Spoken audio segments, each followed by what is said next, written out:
पुराण लिख दिए, महाभारत लिख दी, लेकिन मेरे मन को शांति क्यों नहीं मिल रही है? कई लोग खूब भजन करते हैं, खूब पाठ करते हैं, खूब सेवा करते हैं, सब कुछ कर, मन उनका अशांत ही रहता है। वे सब लोग भी ध्यान से सुनो, अशांत क्यों रहता है मन? वेदव्यास जी महाराज ने इतनी रचना कर दी, फिर भी उनका मन अशांत क्यों था? उन सब का एक ही उत्तर है। नारद जी महाराज कहते हैं उत्तर देते हुए कि भवतानुदित प्रायम यशो भगवतो मलम येनैवासौ न तुष्येत मन्ये तद्दर्शनम खिलम।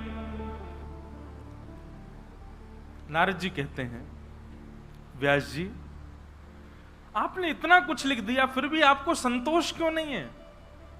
आपने इतना कुछ कर दिया, फिर भी आपके मन में एक ठौर क्यों नहीं है? ये असंतुष्टि क्यों बनी हुई है चित्त में? हमने सब प्रयास करके देख लिए, फिर भी हमारा मन बेचैन क्यों है?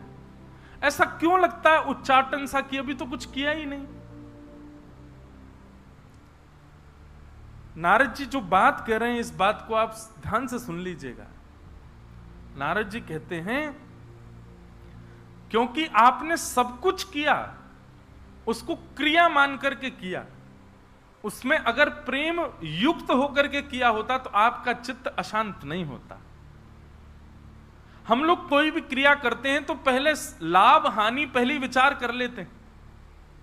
ये करने जा रहे हैं, इससे लाभ होगा हानि होगा, पहले विचार कर लेते हैं। लाभ होगा तो ही उस क्रिया को करते हैं। तो लाभ होगा इस बात को चित्त में धारण करके जब हम क्रिया करते हैं तो भाई लाभ मिलना हानि मिलना ये आपने विचार किया है। देने का काम तो ठाकुर जी का है ना, वो चाहे हानि दें। कई बार हम लोग बहुत लाभ सोच लेते हैं पर हानि ही होती है, और कल उसका सबको पता ही चला, पूरे भारत को क्या हुआ कल।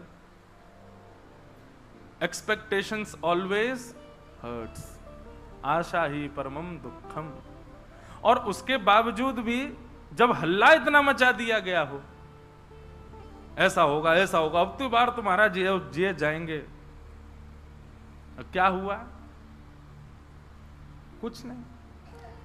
ये ठाकुर जी सबको समझाते हैं, कर्मण्येवाधिकारस्ते, तुम्हारा अधिकार केवल कर्म पर है, फल की पहले से ही ढिंडोरा मत पीटा करो, क्योंकि फल देने का अधिकार मेरा है। मां फलेषु कदाचन। और ये बात निश्चित देखी गई है हर जगह। जब व्यक्ति फल पहले ही विचार कर लेता है तो ठाकुर जी भी कमर कस लेते हैं, जो तैने सोचा वही नहीं दूंगा। ये सब जगह होता है, लेकिन फिर भी हम लोग नहीं समझ पाते इस बात को, पहले ही सोच लेते हैं।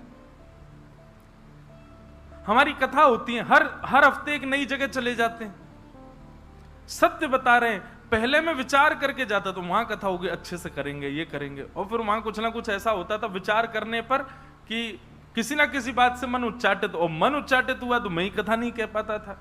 अब ऐसा हो गया, कहीं कथा हो कोई चिंता नहीं है, अच्छी हो तो बढ़िया, कुछ भूल जाए तो अच्छा, नहीं भूले तो बढ़िया, निभेगा तो अच्छा, नहीं निभेगा तो अच्छा, किसी को समझ आएगा तो अच्छा, नहीं समझ आएगा तो अच्छा, हमको अपना कार्य करना है। अब सब बढ़िया ही होता है। अपने आप से भी ज्यादा आशाएं मत रखो।